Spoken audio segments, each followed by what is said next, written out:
God almighty, it was amazing, right? I mean, what the crowd, I wasn't ready for the crowd. That crowd, that support, the course is brutal. If you could pick up the hills and change the order they came in, you go, okay, this is a really easy marathon and it's lovely. But the hills are placed in the wrong place. So at the place where you don't want them, you just get beaten up. But it was amazing. I kind of loved it because the crowd just carried you up the hill. They were screaming and shouting for you. They knew how much you were going through it, and they just dragged you up. Thank you for talking to URTV. Again, this is the second time. We spoke in Seville after the Seville Marathon. But for those listening for the first time, what is your name and where are you from? I'm Adam Johnson. I'm from Southern England in Southampton. Perfect. And I can see you've got the amazing Boston jacket on, probably the best one in years, and a very shiny medal, so I can say congratulations. Thank you very much. It's been good. How did it feel today? God almighty, it was amazing, right? I mean, what the crowd, I wasn't ready for the crowd. That crowd, that support, the course is brutal. If you could pick up the hills and change the order they came in, you go, okay, this is a really easy marathon and it's lovely. But the hills are placed in the wrong place. So at the place where you don't want them, you just get beaten up. But it was amazing. I kind of loved it because the crowd just carried you up the hill. They were screaming and shouting for you. They knew how much you were going through it, and they just dragged you up. Did Heartbreak Hill break your heart today, or not quite? You don't know. No. I tell you, it was the crowd that carried me up. I was covered in tape on my right leg. I was mindful of injuries, and I knew what was coming in terms of looking at the hill profile. And I think, okay, this is uncomfortable. And you just got that wall of noise as you got to the bottom, and people genuinely, passionately screaming at you to get up and keep going, keep going, keep going. And so from that sense, it was a horrible experience, but it was so uplifting. I loved it. And was it your first experience doing a point-to-point marathon? Yes, the logistics are hard. Yeah, how did you find it? Oh my God. So I mean, an ungodly start in the morning is always unpleasant. And then you've got the rigmarole of, for us, it was to get in, we're an hour on the bus, we're travelling nearly to get in. By the time you get off to the sort of mustering area for the buses, then a bus, then hanging around at the top briefly, and then it works, but it makes it a very, very long day and slightly peculiar in terms of how you're feeling about what you're trying to do and what's going on. But yeah, it's great, and back in a heartbeat. Come on, what the hell? That's amazing. It is an amazing race. And what do you think that makes the Boston Marathon so iconic? So of course people have to qualify, but it seems like there's something special about the race. What is it for you that makes it so special? It's the city and the people, without a doubt. Honest, of all the marathons I've been in all the world, I've never seen a crowd come out like this. 500,000 people coming out to cheer random strangers on, but they're making signs, and they're screaming with such power. It's not just making noise. They passionately want you to do well, and you get that sense of you bump anyone on the street wearing your medal, wearing any bit of kit at all, and they're all over like going, "Good luck. What are you doing? How'd you get on?" They're sharing your journey with you, and I think this marathon here, with what's gone on in the city, what's happened as a history, and its length has been running here as well, it's such an important part of their cultural identity that you just get this joy from everybody in terms of encouraging, enthusiastic love for what you're doing. And for that, they can put the trail just uphill for 26 miles, and I'll be back just for that crowd, just for that love from that crowd. So you want to qualify again? Oh, okay, yeah. We'll come in a moment to maybe which race you plan to use to qualify in the future, but which race did you use to qualify on this time, and what time did you get to qualify? So I was a 3:04 in Manchester last year, but I did a 3:05 in Frankfurt and a 3:06 in Seville, and so all three would have qualified me, but it was Manchester this time last year. So you've actually got several races that would have qualified you. Correct. There's a lot of people out there that would love to qualify, but they haven't quite done it yet because it is really difficult. Yeah.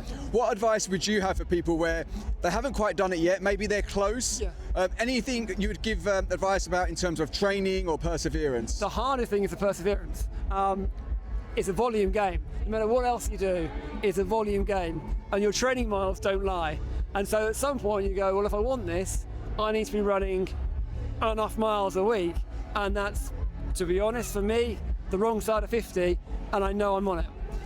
I can get away with less than that. I've done less than that than this training block after Seville. But if I want to run a qualifying time, I've got to get the right side of that 50 number, I think, for a weekly run in the middle of the block at that point. And then okay, everything else, you have to be lucky with the weather, the crowd, your body, jet lag, the right food on the right day at the right moment. All of the other stars need to align.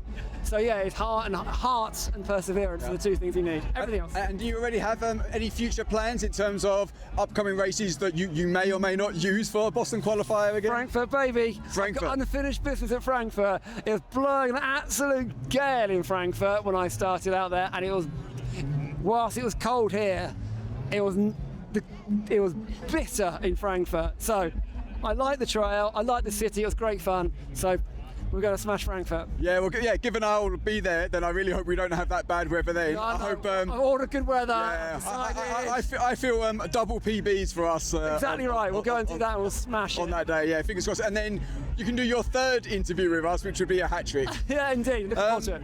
Also, in terms of training, I think you did tell me at Seville that you have used a coach before. But do you use a running coach? Yeah, I've got a running coach I've been using for a little while now in terms of looking at I've got the strength and conditioning and helping me get that bit right, because that makes a huge difference in keeping the injuries at bay. I'm not getting any younger. I'm the wrong side of 47 now, and so I'm mindful if I want to try and get to that volume, I need to make sure I'm getting the miles in, but the body is not breaking down. And the strength and conditioning has been a huge advantage for there. And since then, I started doing a bit of work on form as well with a separate coach, looking at it's not just one leg in front of the other and repeat. How am I doing that? How is the body firing? Where are you firing from to make sure you're getting that efficiency? Just fine-tuning it. Yeah. Okay, so as you've used a coach, I think I know where you'd go with this then, but what for you would be more beneficial in today's world? A human coach or an AI coach or an AI app? Okay, so my coaches may kill me. I think the humans win, but I imagine these days, I look at some of the clever AI stuff, and I look at the tennis world, and I can put an AI app up, they'll look at my form and my serve, and break it down and say, you've got to do this, this, and this. And I reckon most of the time it'll be pretty accurate, within reason. So you could probably get away with, I'm mindful of spending other people's money, right? If you're on a budget, you could probably use some AI to a point and get quite effective knowledge from there. But that last 10-20% of knowledge from a tennis coach, a running coach, that's where all the value really sits. So if I had the budget every time, I'd pay for a real coach, because I think it's where the real value is. Yeah, and I guess if you asked ChatGPT, how does it feel to run up Heartbreak Hill at mile 20? I guess it will tell you, but based on words that humans have put on running reviews. Yeah. But even then, it's still not really feeling it. Only we feel that. I think you're absolutely right, because I asked the question, can I do a PB here? What's the Heartbreak Hill? And you got some stuff back. You got the aggregate of a load of different people's views, and that was kind of interesting. But what you ended up with is a sort of pastiche of the reality. Nothing prepares you for how you're feeling at that point in the race.